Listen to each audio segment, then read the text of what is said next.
Hello, if you're trying to install Kubuntu and get the Ubi-Partman error code 141, I have the solution for you.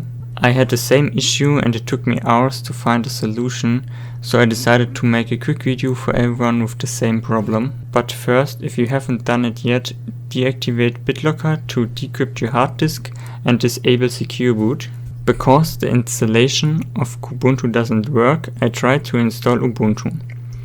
On the installation I got this error message which says turn off RST.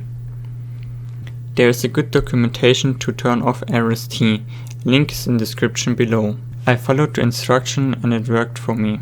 Little disclaimer, be careful, it might proc your Windows, so back up your data. After the changes in the registry, you have to change the controller mode in BIOS.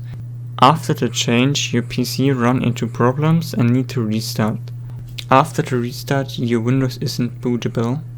You have to troubleshoot it. First you can reset your Windows or follow the instruction on the documentation to make Windows boot again. I decided to reset my PC, so I have a clean installation of Windows. After that I can install Kubuntu without any errors. If this video was helpful for you, please give me a like that other people with the same issue can find this video better. If you are struggling on some point or have any problems, write me a comment. I hope this video fixed your issue and have a nice day.